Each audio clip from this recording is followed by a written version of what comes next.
अवसर पर रविराजपुर कोरोना की स्थिति दिल्ली में काफी बेकाबू। खबरनामा, खबर से असर तक। नमस्कार, आप देख रहे हैं खबरनामा और मैं हूं आपके साथ काजल ठाकुर। आज पश्चिम बंगाल में धुआंधार प्रचार देखने को मिला। एक तरफ तो अमित शाह, लेकिन वहीं दूसरी तरफ ममता बनर्जी भी व्हील चेयर पर बैठकर लगातार प्रचार करने में जुटी हुई हैं। आज गृह मंत्री अमित शाह ने पश्चिम बंगाल में चुनावी जनसभा को संबोधित करते हुए कहा कि पश्चिम बंगाल की मुख्यमंत्री ममता बनर्जी पर जमकर निशाना साधा। ममता बनर्जी पर हुए कथित हमले को लेकर उन्होंने कहा कि आज बांकुड़ा में रैली है, तमाम लोग आए हैं, लेकिन उसी दौरान ममता बनर्जी पर भी निशाना साध दिया और सीधे सीधे कह दिया कि हाल ही में ममता बनर्जी को चोट लगी है, उन्हें बहुत दर्द हो रहा है, लेकिन तृणमूल कांग्रेस शासन द्वारा हत्या किए गए बीजेपी कार्यकर्ताओं के परिवारों की तकलीफ का क्या, उन परिवारों को ममता दीदी ने बिल्कुल नहीं समझा। उन्होंने ये भी कहा कि हमें आशा थी कि कम्युनिस्ट शासन जाने के साथ ही बंगाल से राजनीतिक हिंसा समाप्त हो जाएगी, लेकिन राजनीतिक हिंसा और ज्यादा बढ़ गई। बीजेपी के 130 से ज्यादा कार्यकर्ता मार दिए गए। तो पश्चिम बंगाल में लगातार धुआंधार रैलियां चल रही हैं। देश के गृह मंत्री खुद वहां पर पहुंच रहे हैं, लोगों से वोटों की अपील कर रहे हैं, लेकिन आज उन्होंने ममता बनर्जी को जो चोट लगी हुई है उसी पर निशाना साधते हुए साफ तौर पर कहा कि ममता बनर्जी को हाल ही में चोट लगी है, उनको बहुत दर्द हो रहा है, लेकिन टीएमसी शासन द्वारा जो बीजेपी कार्यकर्ताओं की हत्या की गई उसका क्या, उनके परिवार के दुख का क्या। ममता बनर्जी को सिर्फ अपना दुख दिखाई देता है, दूसरों का नहीं, पश्चिम बंगाल की जनता का तो बिल्कुल नहीं। तो दोनों तरफ से राजनीति इस समय साफ तौर पर दिखाई दे रही है। एक तरफ पूरी की पूरी कैबिनेट को पश्चिम बंगाल में उतार दिया गया है, लेकिन वहीं दूसरी तरफ ममता बनर्जी लगातार व्हील चेयर पर बैठकर प्रचार करने में जुटी हुई हैं।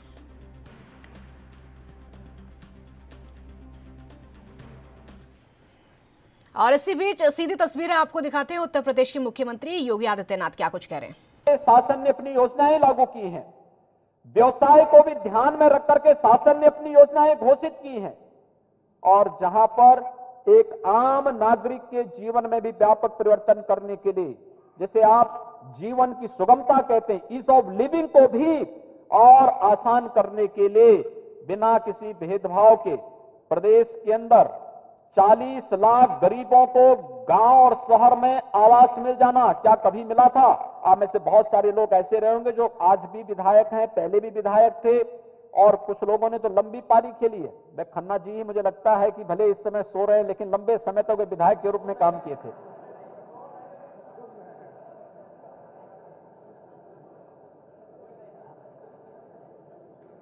एक लंबे समय तक इन लोगों ने सरकार के कार्यों को देखा है, और लंबे समय तक कार्य को देखने के साथ इन्होंने महसूस किया होगा कि इतने बड़े पैमाने पर कभी गरीबों को मकान नहीं मिलते थे। आप भी गांव-गांव में रह रहे होंगे, क्या किसी गरीब का शौचालय बनता था? क्या किसी गरीब का मकान मिलता था? क्या किसी गरीब को बिजली का कनेक्शन मुफ्त में मिलता था? क्या किसी गरीब को रसोई गैस का मुफ्त में कनेक्शन मिलता था? क्या किसी गरीब को स्वास्थ्य बीमा का 5 लाख का कवर मिलता था? कभी नहीं मिलता था। और जो लोग आज छोटा पशुओं को, निराश्रित गोवंश को मुद्दा बना रहे हैं, निराश्रित गोवंश न मेरा है, न मेरे मंत्रिमंडल के किसी सदस्य का है, न हमारे किसी विधायक का है, लेकिन इसकी जिम्मेदारी भी हम लोगों ने ली है। 5.5 लाख से भी गोवंश आज के दिन पर सरकारी गौशालाओं में है, और प्रदेश के अंदर सहभागिता योजना के माध्यम से भी लगभग 75,000 से भी गोवंश हम लोगों ने किसानों को दिया है, जिसमें प्रति गोवंश 900 रुपए हर महीने उस परिवार को उपलब्ध कराया जा रहा है। कुपोषित परिवारों को भी उन्हीं निराश्रित गोवंश में से एक दुधारू गाय दी गई है, जिसमें हर गोवंश के लिए भी 900 रुपये सरकार उपलब्ध करा रही है। और भाइयों बहनों, इस बार के बजट में तो सरकार ने घोषणा की है कि हर न्याय पंचायत स्तर पर भी हम एक बड़ी गौ आश्रय स्थल, गौशाला खोलेंगे, जिसमें निराश्रित गोवंश की देखभाल, उसके संरक्षण और उसके संवर्धन का कार्य आगे बढ़ाएंगे। यानी जहां से भी हो सके किसान के हित में, गांव के हित में, प्रदेश के हित में हम लोग कदम उठाएंगे। विकल्प ये नहीं हो सकता है कि गाय अगर ज्यादा हो गई है, किसी किसान ने छोड़ दी, तो हम उसको कसाई को कटने के लिए दे देंगे। क्या भारतीय जनता पार्टी का कार्यकर्ता इस बात को स्वीकार करता है कि किसानों को गाय को काटने के लिए दे दी जाए? मुझे लगता है कि कोई भी भारत का नागरिक, कोई भी भारतीय जनता पार्टी का कार्यकर्ता इस बात को स्वीकार नहीं कर सकता। लेकिन उसका विकल्प हमारे सामने है, और विकल्प हमारी सरकार ने दिया है। और विकल्प ये दिया है, हम गौ आश्रय स्थल खोलेंगे, गोकुल ग्राम की स्थापना करेंगे, गोबर गैस प्लांट के माध्यम से एक नए विकल्प को आगे बढ़ाएंगे, गाय के संरक्षण और संवर्धन की कार्य योजना को आगे बढ़ाने का कार्य करेंगे। कोरोना कालखंड में सेवा ही संगठन का एक आदर्श उदाहरण आप सबने प्रस्तुत किया, लेकिन सेवा ही संगठन के इस कार्यक्रम को आगे बढ़ाते समय 40 लाख से अधिक माइग्रेंट लेबर उत्तर प्रदेश में आई, और जो आया उत्तर प्रदेश में, हर व्यक्ति इंतजार करता था जब वह राजस्थान से चलता था, महाराष्ट्र से चलता, जब वह एक प्रदेश से कदम दूसरे प्रदेश में रखता था, तो उसके मन में एक ही बात आती थी, किसी प्रकार से उत्तर प्रदेश के बॉर्डर में पहुंच जाऊं। एक ही बात उसके मन में आती थी। यह आपके लिए बहुत बड़ी बात है। उसके मन में एक विश्वास, वह मजदूर किसी एक जाति का नहीं था, उसके मन में एक विश्वास था, जैसे हूं प्रदेश की, मैं एक बार उत्तर प्रदेश की सीमा में पहुंच जाऊंगा तो उत्तर प्रदेश सरकार और भारतीय जनता पार्टी मेरे लिए सारी सुविधाएं अपनी कर देगी। एक विश्वास था उसके मन में, और यह मन में केवल वहीं का नहीं था, उत्तर प्रदेश से होकर के जाने वाले प्रत्येक प्रवास। तो मुख्यमंत्री योगी आदित्यनाथ को आप लगातार सुन रहे थे। यहाँ पर वक्त हो गया एक छोटे से ब्रेक का, जल्द हाजिर होंगे।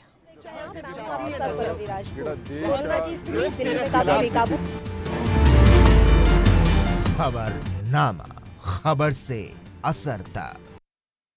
कम ब्रेक और ज्यादा खबरों के साथ देखिए ANB news in channel number पर।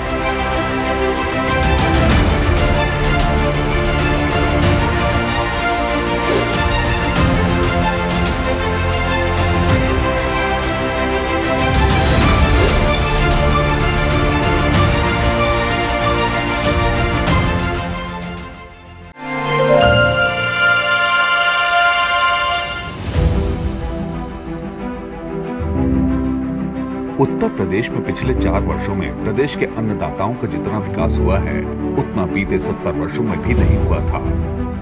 हर एक योजना जो किसान की समृद्धि के लिए, उनकी खुशहाली के लिए आवश्यक होगा, हमें उसे लागू करने में कोई संकोच नहीं होगा। पिछले 4 वर्षों में मुख्यमंत्री योगी आदित्यनाथ के नेतृत्व में उत्तर प्रदेश सरकार ने गन्ना किसानों का 1,25,000 रुपए का भुगतान किया है, जो पहले की किसी भी सरकार के कार्यकाल से सबसे अधिक है। साथ ही गन्ना और चीनी उत्पादन में उत्तर प्रदेश को देश में प्रथम स्थान प्राप्त हुआ है।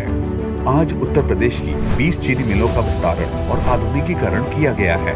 रमाला, बागपत की चीनी मिलों में पेराई की क्षमता बढ़ाकर 5,000 TCD की गई है। चीनी की गुणवत्ता में बढ़ोतरी लाने हेतु पिपराइच में आधुनिक तकनीकों से लैस 5,000 TCD पेराई क्षमता की सल्फरलेस चीनी मिल की स्थापना की गई है। उत्तर प्रदेश में निरंतर किसानों के हित में हो रहे कार्यों के कारण आज राज्य का किसान खुशहाल है। किसान सम्मान निधि के तहत जो किस्त आ रही है वो समय समय पर आ रही है, जो है उससे हमें बहुत लाभ मिला है। उन्नति की राह पर हो रहे सपने साकार। उत्तर प्रदेश में काम दमदार, योगी सरकार।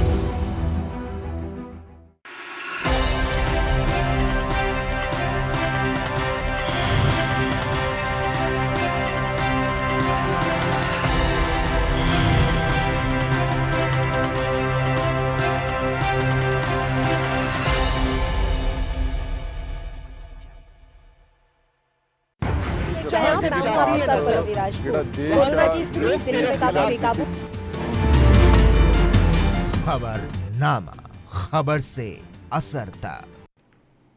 ब्रेक के बाद एक बार फिर स्वागत है आपका। सीधी तस्वीर आपको दिखाते हैं। मुख्यमंत्री योगी आदित्यनाथ लगातार संबोधित कर रहे हैं।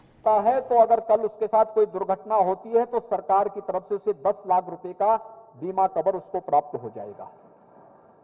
ये योजना व्यापारियों के लिए भी है।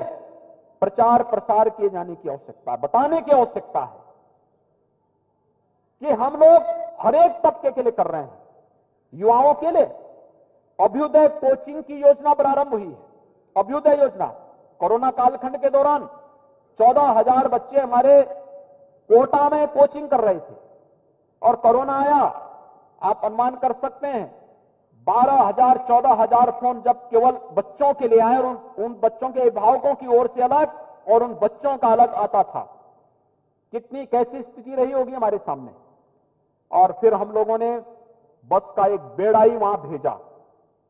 राजस्थान सरकार ने बस नहीं उपलब्ध कराई, लेकिन हमने यहां से उत्तर प्रदेश परिवहन निगम की बसें भेजी कोटा और वहां से सभी बच्चों को सुरक्षित उनके घरों तक पहुंचाने का काम किया था। प्रयागराज में 15,000 बच्चों को सुरक्षित उनके घरों तक पहुंचाने का काम किया। लेकिन तय हुआ कि उत्तर प्रदेश के हमारे बच्चों को, प्रतियोगी छात्रों को, प्रतियोगी युवाओं को अन्यत्र जाकर के तैयारी करने की बजाय हम यहीं पे उनके लिए सुविधा उपलब्ध करवाएंगे। और आज अभ्युदय योजना प्रारंभ हो चुकी है। कमिश्नरी स्तर पर पहले चरण में चल रही है, लेकिन दूसरे चरण में हम इसे हर एक जनपद में लागू करने वाले हैं, जिसमें फिजिकली और वर्चुअली दोनों प्रकार की क्लासेस चल रही है। इसमें नयापन कुछ है। एक, जितने भी हमारे नए अधिकारी आ रहे हैं, जो ट्रेनिंग पे आए हैं, जिन्होंने अभी पास किया है, अपनी ट्रेनिंग के दौरान कुछ समय वे भी क्लास लेने में दे रहे हैं। कैसे पास किया जाता है आप समझ सकते हैं। एक वह व्यक्ति है जिसने गाइड का काम किया है, एवरेस्ट में कैसे चढ़ना है वो बेस कैंप से गाइड करता है। ऐसे ऐसे चढ़ाई करोगे, ऐसे ऐसे ये चीज मिलती है, फिर वो चढ़ा नहीं है स्वयं।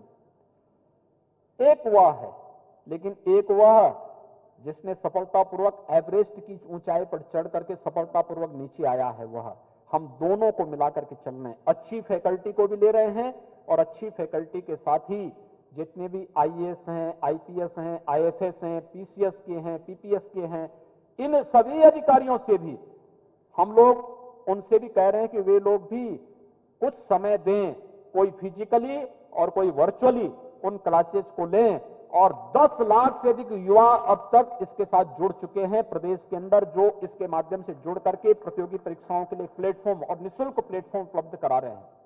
लेकिन इसमें यह भी तय किया गया है कि जो छात्र आर्थिक रूप से कमजोर है, वह सक्षम नहीं कि वह टैबलेट खरीद सके, हम उसको टैबलेट भी फ्री में उपलब्ध कराने का काम करेंगे और प्रदेश सरकार इसको भी करने जा रही है।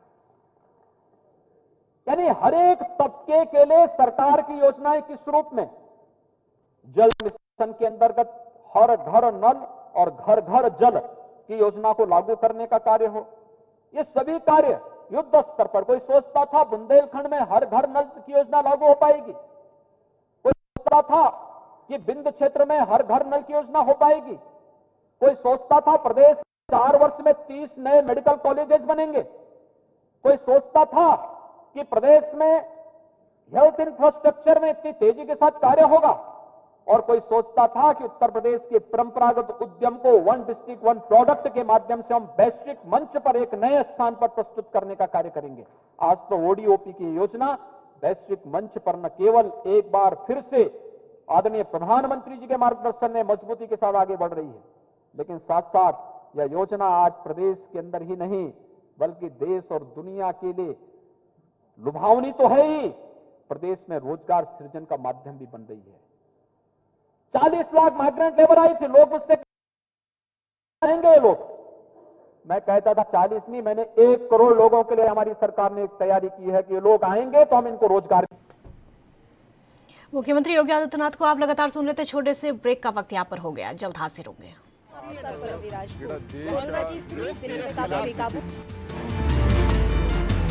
खबरनामा, खबर से असर तक। क्या आप दुबले पतले कमजोर हैं, आपकी सेहत नहीं बनती, भूख कम लगती है, वजन नहीं बढ़ता? दरअसल मेन बात खाना पीना खाना नहीं है, मेन बात है खाया पिया लगना। और अगर खाया पिया लगेगा ही नहीं तो सेहत बनेगी कैसे? इसलिए हमारी संस्था सन्यासी आयुर्वेदा ने एक ऐसी दवा बनाई है जो कि आपके पाचन तंत्र को, आपके लीवर सिस्टम को ठीक करने का काम करती है, ताकि आप जो भी खाएं उसका पूरे का पूरा निचोड़ आपके शरीर को लगे, आपकी भूख बढ़े, खाया पिया सही से लगे, नया खून बने, हड्डियों में जान आए, वजन बढ़े, ताकत बढ़े, चेहरे पर नूर आए और आप मोटे तगड़े खूबसूरत पर्सनैलिटी के मालिक बन जाएं। यह दवा पूरी तरह से आयुर्वेदिक होती है। इसका शरीर पर कोई भी साइड इफेक्ट, कोई भी नुकसान या दुष्प्रभाव नहीं होता। लड़के लड़कियां दोनों इसका इस्तेमाल कर सकते हैं और पहले 15 दिन के अंदर ही आपको इसका असर महसूस हो जाएगा। सिर्फ 650 रुपए की पूरे 1 महीने की दवा होती है और आप इसे घर बैठे 01145454545 पर फोन करके दवा मंगवा सकते हैं।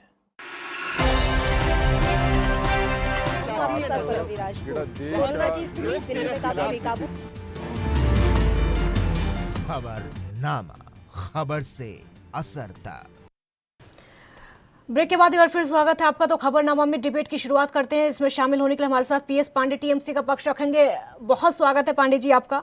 अशोक यादव बीजेपी का पक्ष रखेंगे, आपका भी बहुत स्वागत है। पीएस पांडे जी, पहला सवाल मेरा आपसे ही होगा, क्योंकि बड़े आरोप लगातार आप पर लगाए गए हैं और शुभेंदु अधिकारी ने शिकायत कर दी है चुनाव आयोग से कि ममता बनर्जी ने 6 मामले जो कि उनके ऊपर चल रहे हैं उनको छुपाया है। आपका रिएक्शन?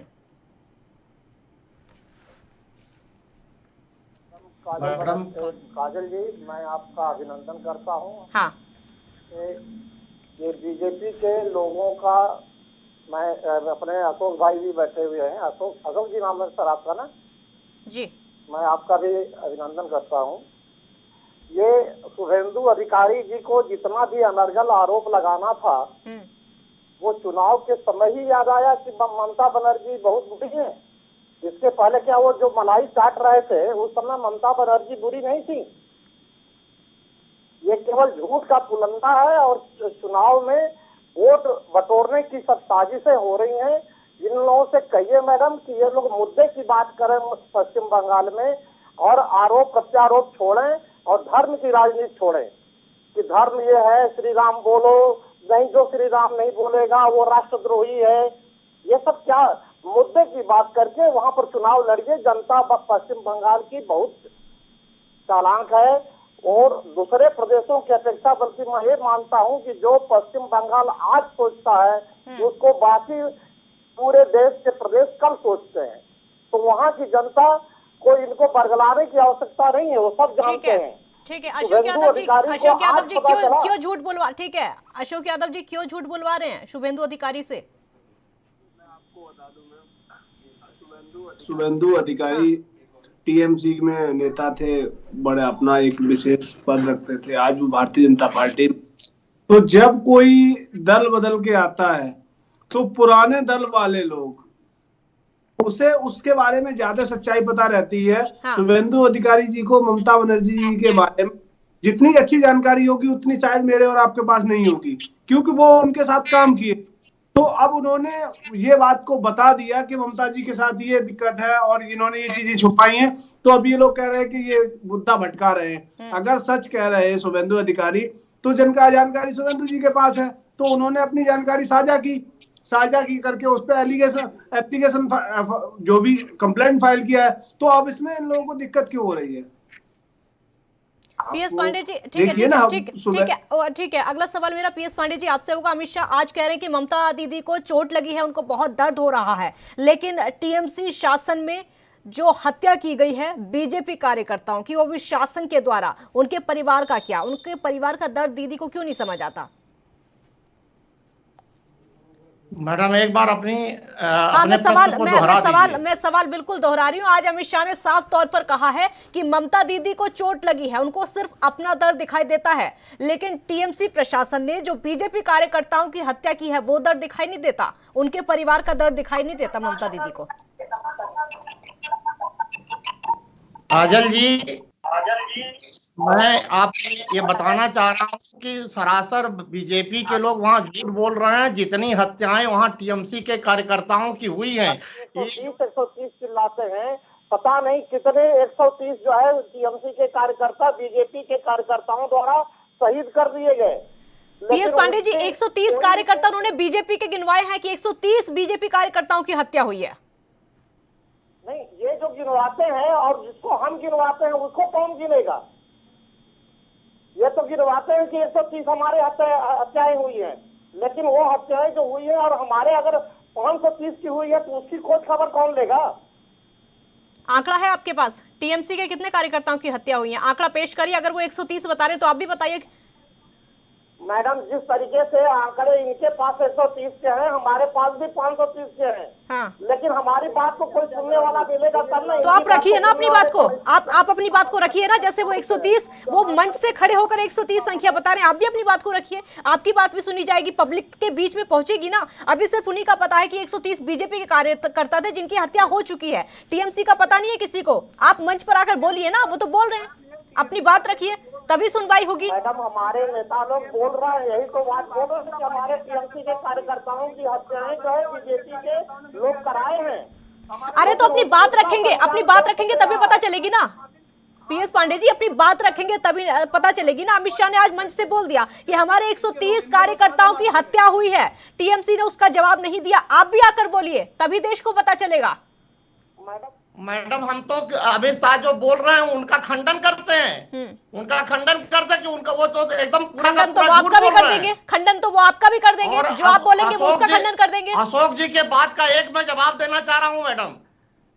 जो शुभेंदु अधिकारी वाला जो प्रश्न आपने पूछा है, शुभेंदु अधिकारी से पहले मुकुल राय जा चुके थे, तो मुकुल राय जाकर के नहीं बतलाया कि ममता बनर्जी कितनी बुरी है।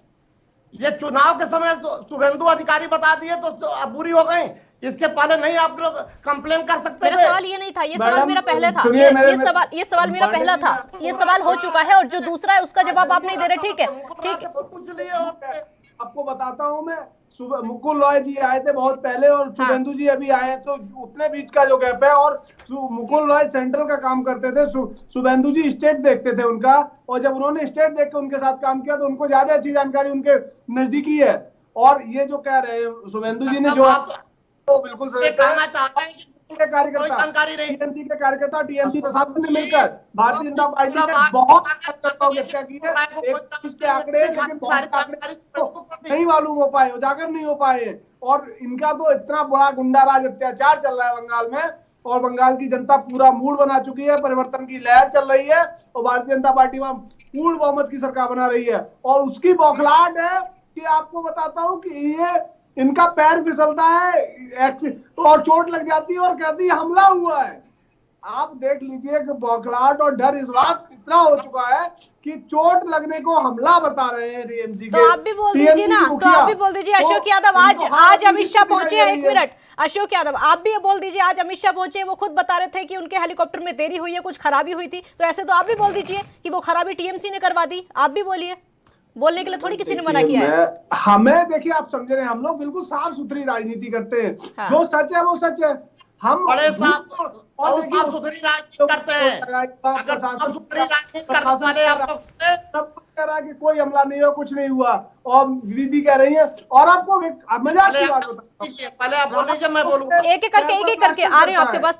उसके बाद अगले दिन गर्म पट्टी आ जाती है। आप विडंबना देखिए कि कितनी जल्दी इनका वो हो गया। मतलब रात में किसी के प्लास्टर चढ़ता है और सुबह होते ही उस पर गर्म पट्टी आ जाती है। तो आप ये देखिए ना कि नौटंकी कितना अच्छी लोग करते हैं। और इनको 2 मई दी दी गई, ये निश्चित है। ये आप नारा नोट कर लीजिए आज कि 2 मई दी दी गई। उसी का डर है कि ये उल्टा ना पड़ जाए। अशोक यादव, कहीं उल्टा ना पड़ जाए नारा। अशोक यादव जी, नारा कहीं उल्टा ना पड़ जाए, क्योंकि भले ही दीदी व्हील चेयर पर आ गई हैं, मजबूती कम नहीं हुई है, सिंपैथी गेन लगातार कर रही हैं। अगर आप देखें, अगर आप एक मिनट अगर आप देखें तो उस हमले के बाद से, अशोक यादव जी मेरा सवाल सुनिए, अशोक यादव जी मेरा सवाल सुनिए। अगर आपने देखा हो तो उस हमले के बाद से दीदी की ताकत दोगुनी हो गई है, क्योंकि लगातार सहानुभूति मिल रही है बंगाल की जनता की।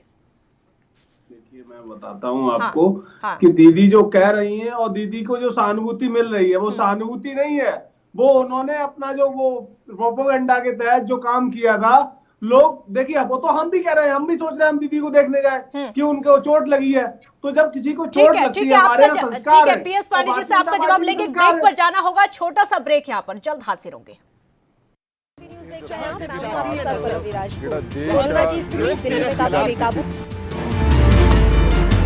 खबरनामा, खबर से असर तक।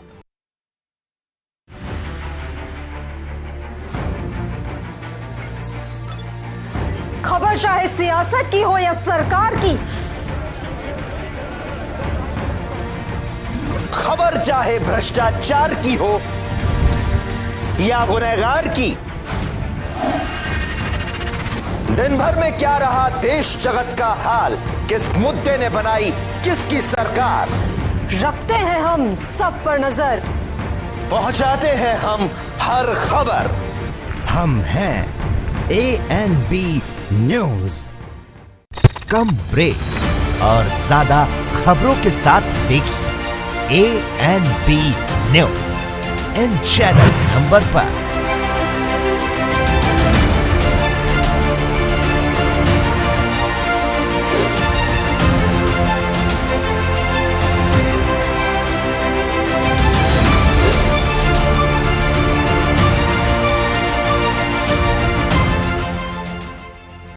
क्या आप दुबले पतले कमजोर हैं, आपकी सेहत नहीं बनती, भूख कम लगती है, वजन नहीं बढ़ता? दरअसल मेन बात खाना पीना खाना नहीं है, मेन बात है खाया पिया लगना। और अगर खाया पिया लगेगा ही नहीं तो सेहत बनेगी कैसे? इसलिए हमारी संस्था सन्यासी आयुर्वेदा ने एक ऐसी दवा बनाई है जो कि आपके पाचन तंत्र को, आपके लीवर सिस्टम को ठीक करने का काम करती है, ताकि आप जो भी खाएं उसका पूरे का पूरा निचोड़ आपके शरीर को लगे, आपकी भूख बढ़े, खाया पिया सही से लगे, नया खून बने, हड्डियों में जान आए, वजन बढ़े, ताकत बढ़े, चेहरे पर नूर आए और आप मोटे तगड़े खूबसूरत पर्सनैलिटी के मालिक बन जाएं। यह दवा पूरी तरह से आयुर्वेदिक होती है। इसका शरीर पर कोई भी साइड इफेक्ट, कोई भी नुकसान या दुष्प्रभाव नहीं होता। लड़के लड़कियां दोनों इसका इस्तेमाल कर सकते हैं और पहले 15 दिन के अंदर ही आपको इसका असर महसूस हो जाएगा। सिर्फ 650 रुपए की पूरे 1 महीने की दवा होती है और आप इसे घर बैठे 01145454545 पर फोन करके दवा मंगवा सकते हैं।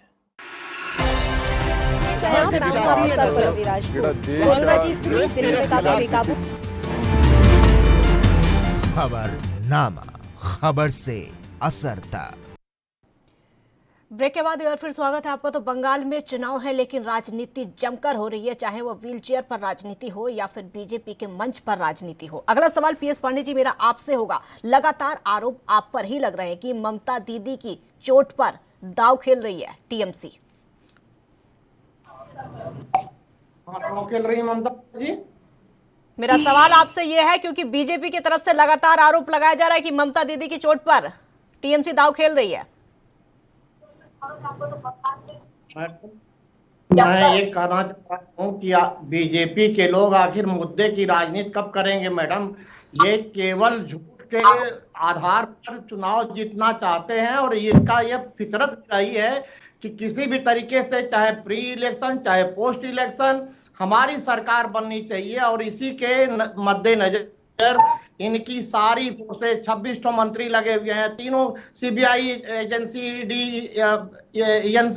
एनआईए सब लगी हुई है। बहुत आसान है लेकिन आरोप को सिद्ध करना उतना ही कठिन है। आप जो कह रहे हैं कि सीबीआई, ईडी और पार्टी का परिवार बड़ा है, हम ये विकास करेंगे, काम करने जा रहा है तो सरकार को आपको दिखाया है हमने क्या क्या कर दिया। केवल झूठ की बातें इन लोग के मन में रहती है, केवल धर्म की बात, जय श्री राम, जय एक एक करके बोलिए, आवाज नहीं आ पाएगी। करेगा मैडम, मैं हिंदू हूँ तो क्या सवेरे जय श्री राम बोल लूँ और शाम का रात में श्री राम बोल लूँ और फिर कल सवेरे श्री राम बोल लूँ और भूखे भजन न हो गोपाला ये लो अपनी कंठी माला। मैडम वोटों की राजनीति कब करेंगे लोग? गरीबी पे बात कब करेंगे? बेरोजगारी पे बात कब करेंगे? भूखमरी पे बात कब करेंगे? किसानों की बात कब करेंगे? केंद्रीय मंत्री लग गए, इतने मुख्यमंत्री लग गए। अरे हमारा परिवार हमारे साथ नहीं खड़ा होगा तो किसके साथ खड़ा होगा? भारतीय जनता पार्टी का परिवार बहुत बड़ा है और आपको इस बात से डरने की आवश्यकता नहीं है। अरे भाई परिवारवाद की बात तो हमसे सुन लीजिए ना। आप जो आरोप लगा रहे हैं अभिषेक बनर्जी बुआ और भतीजावाद का, आप वैसे ही ये भी निकलेगा जैसे हाल का निकला है। आपने वाड्रा को जेल में डाल दिया, 2G 3G के जितने सब जांच से सबको जेल में आपने डाल दिया। अरे क्यों आपने? PS पांडे जी, वाड्रा के साथ आपकी सहानुभूति क्यों है? PS पांडे जी, वाड्रा के साथ आपकी सहानुभूति क्यों है? हमारी सहानुभूति ऐसे किसी भी आदमी से नहीं है। हाँ। लेकिन मैं ये कहना चाह रहा हूँ कि ऐसे ही आरोप अमेरिकन दूसरे पर भी लगाते हैं। अब उनके ऊपर ED लगाएंगे, उनके ऊपर NIA लगाएंगे, CBI लगाएंगे, CID लगाएंगे। NIA और ED से डर है क्या TMC को? PS पांडे जी, NIA और ED से TMC को डर है क्या? PS पांडे जी, NIA और ED से डर है क्या? TMC को डर है क्या? NIA या फिर ED से या फिर CBI से TMC को डर है? मैडम काजल जी, हमें ना कोई डर है ना तो हम वहाँ पर तो फिर दिक्कत क्या है? तो फिर दिक्कत क्या? आप मजबूती के साथ मैदान में लड़िए, आप मजबूती के साथ दिक्कत क्यों? पूरा सहयोग कर रहे हैं। आपको डर नहीं है, इसका मतलब आप लोगों ने चोरियां की है। बनर्जी को किसी ने बुलाया और वो देख रही है तो बंगाल में आपको डर है, अपने बुलाकर जहाँ जाओ वो बुलाते हैं, उनके यहाँ जाते हैं। PS पांडे जी, अगर डर नहीं है तो फिर बौखलाहट क्यों दिखाई देती है? अगर डर नहीं है तो फिर बौखलाहट क्यों दिखाई देती है, बताइए पहले। बौखलाहट नहीं है, लेकिन इन लोगों को जो है आरोप जो लगाते हैं भाई भतीजावाद, बुआ भतीजा आरोप तभी लगते हैं। अब मेरा सवाल सुनिए PS पांडे जी, अब मेरा सवाल सुनिए। आरोप तभी लगते हैं क्योंकि जिस दिन ममता बनर्जी को चोट लगी थी उसी दिन उन्होंने बोला था कि शायद मुझे व्हील चेयर पर प्रचार करना पड़ सकता है, और हुआ क्या? वही हुआ। यानी पहले से तय था, प्री प्लान था। तो आरोप तो जाहिर सी बात है लगेगा ना। अगर पहले से ही आप कह दोगे फिर वही हो रहा है तो सबको पता है, सब देख रहे हैं ये बात। तो आरोप को नकारने वाला मतलब क्या है फिर? तो हम भी कह सकते हैं कि जिस दिन उनका जो है वो DIG हटाए गए, उनके वहां से उनका जो उनके लिए कहा जाता था कि ये ममता बनर्जी के बहुत खास आदमी हैं, फिर बीजेपी का सांसद और बीजेपी का अध्यक्ष बंगाल का ये बोलता है कि 5 बजे के बाद देखिएगा क्या होगा, और उसी दिन 5 बजे के पहले ये घटना घट गई। अशोक यादव जी, जवाब दीजिए। ठीक है, आपका जवाब ले रही हूँ। ठीक है, आपका जवाब बोलिए। देखिए, मैं आपको बता दूं कि जो आप जिस घटनाक्रम की बात कर रहे हैं ये एक बहुत कॉमन सेंस है। उसके बाद एक अनुमानन हम लोग कह देते हैं, लेकिन आप ये कैसे कह सकते हैं, आपकी दीदी कैसे कह सकती हैं कि हमें व्हील चेयर पर चुनाव प्रचार करना पड़ेगा और उसके बाद उनका पैर फ्रैक्चर होता है और वो व्हील चेयर पर आ जाती है?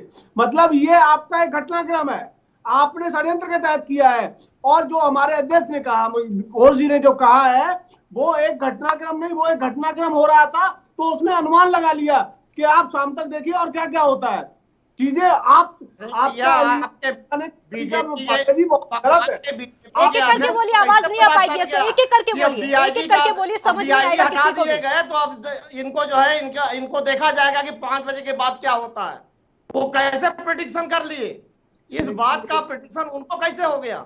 अच्छा, बंगाल में सरकार किसकी है? अशोक यादव जी जवाब दीजिए। अब पहले जवाब दीजिए। बंगाल में सरकार पहले उस सवाल का जवाब दे दीजिए। पहले उस सवाल का जवाब दे दीजिए। वो भविष्यवाणी क्यों की गई थी?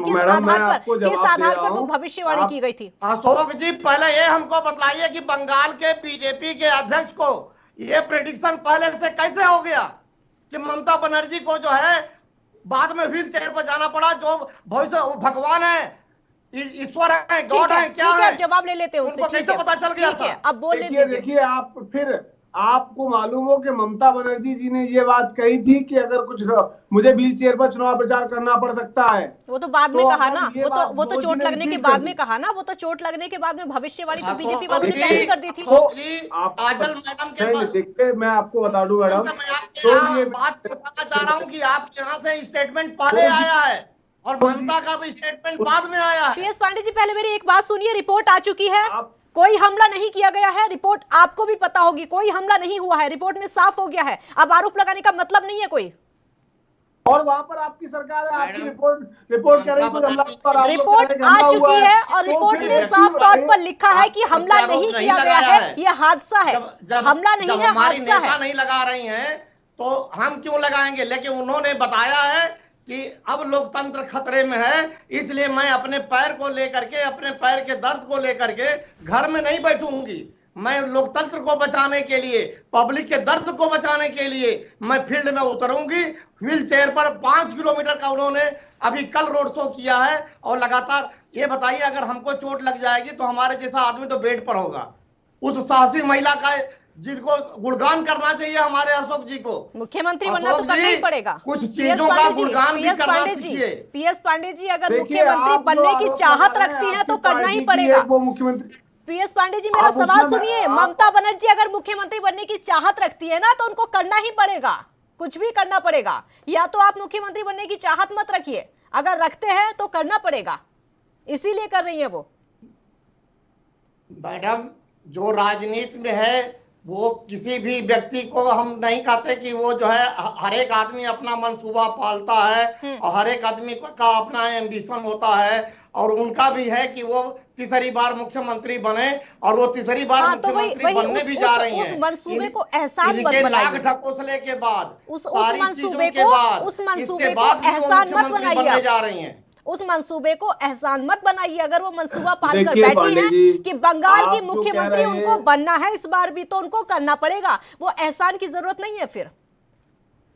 ठीक है, एहसान की बात नहीं, वो अपने काम के बल पर आ रही हैं। ठीक है, अशोक यादव वो कुछ बोलना चाह रहे हैं, काम के बल पर आ रही हैं, और यही बात जो है हमारी। चलिए, आएंगी या नहीं वो तो देख लेंगे, वक्त बताएगा आएंगे या नहीं, पहले उनसे जवाब दे लीजिए वहां पर। पांडे जी, मेरी बात तो सुन लिया करिए आप, मैं आपकी बहुत तसल्ली से बात सुनता हूं, तो आप भी मेरी बात का बड़े अच्छे से सुने। आप लोगों को जब मालूम है, दीदी को ये बात मालूम है कि सरकार जाना तय है और वहां की जनता ने ठान लिया है कि वहां परिवर्तन की लहर चल रही है, और आप जिसको टिकट देते हैं वो पार्टी छोड़ के चला जाता है, तो आपको ये, आपको जनता, बंगाल की जनता समझ चुकी है। अशोक यादव जी, परिवर्तन की लहर यही है कि विधायकों के इलेक्शन में सांसदों को टिकट दिए जा रहे हैं, यही परिवर्तन। देखिए मैम, आपको बताता हूँ, यही परिवर्तन की लहर है। आपको देखिए, मैं आपको बताता हूँ, सुनिए, आपको जवाब मैं आपको देता हूँ। हाँ, तो सुनिए, क्या होता है, हम भारतीय जनता पार्टी बहुत बड़ा कुनबा है, ठीक, और वहां पर हमें अपना चुनाव सारी पार्टियों का होता है, कुनबा सारी पार्टियों का होता है, कुनबा कांग्रेस का भी है, टीएमसी का भी है, सबका होता है। देखिए, कुनबा होता है। हाँ। तो अगर वहां पर हमारा सांसद को लगता है कि वो विधायकी, वहां की जनता के लिए, वो अपने क्षेत्र की जनता के लिए, विधायकी क्षेत्र बहुत बड़ा होता है मैडम, आप जानती हैं, और वो सांसदीय क्षेत्र बहुत बड़ा होता है, विधायकी क्षेत्र बहुत एक छोटा क्षेत्र होता है। तो वहां पर वो जिस विधानसभा क्षेत्र में रहते हैं और वो वहां के लिए बहुत अच्छा काम करना चाहते हैं, तो उन्हें विधानसभा लड़ना चाहिए, ये उनका फैसला है। विधायकों पर भरोसा नहीं था, विधायकों पर भरोसा नहीं था क्या?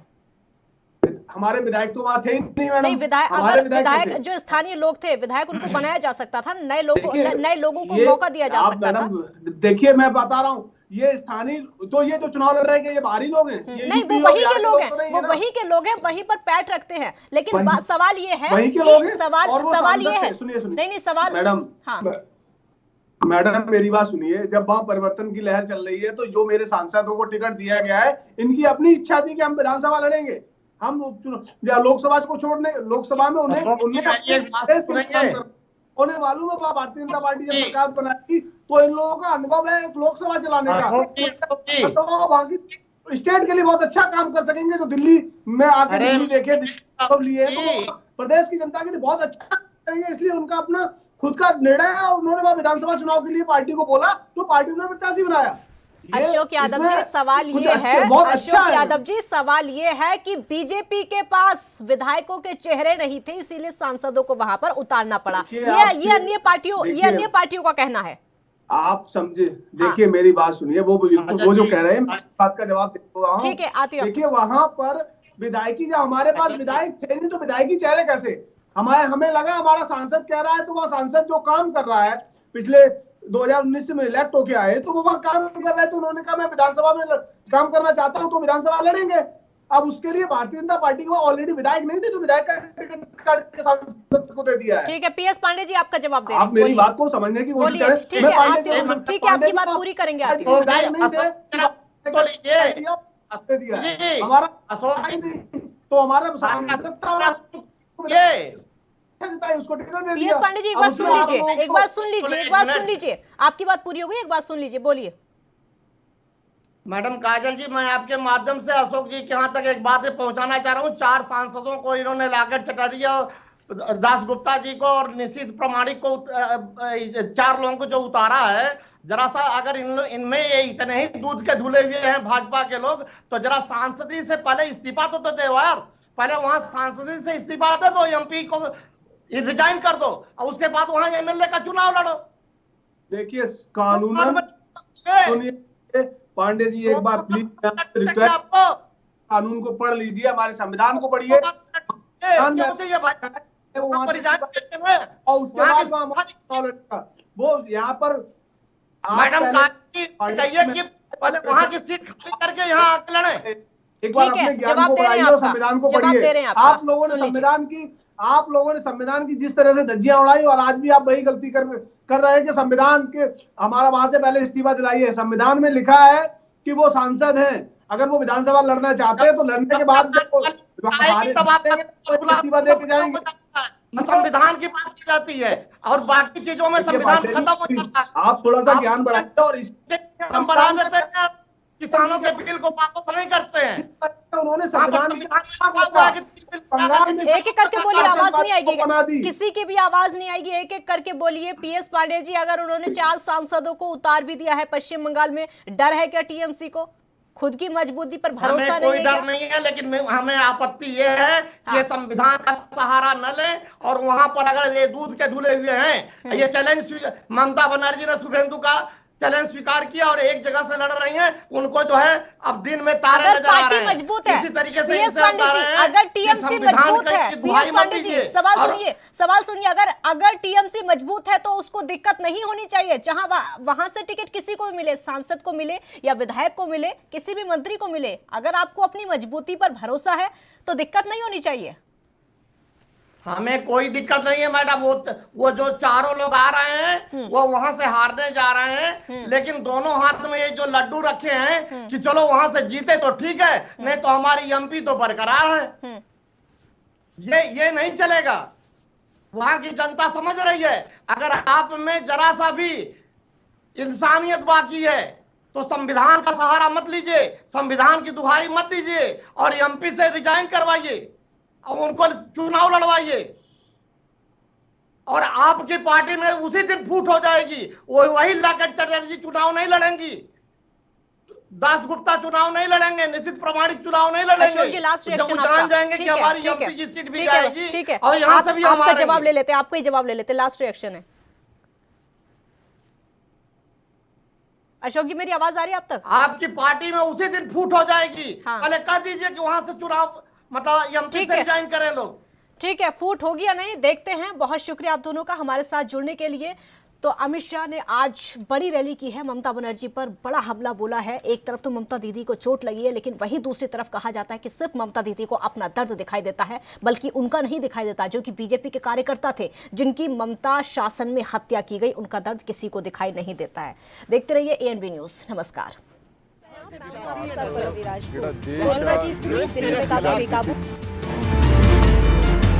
खबरनामा, खबर से असर तक।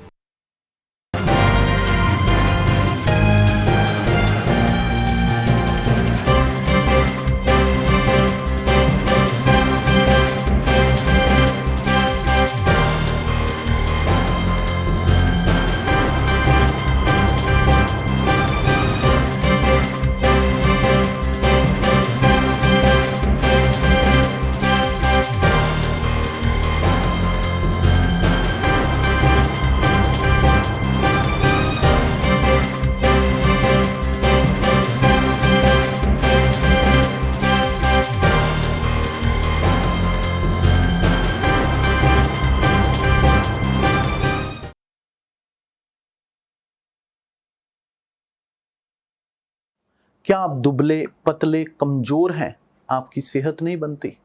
भूख कम लगती है, वजन नहीं बढ़ता? दरअसल मेन बात खाना पीना खाना नहीं है,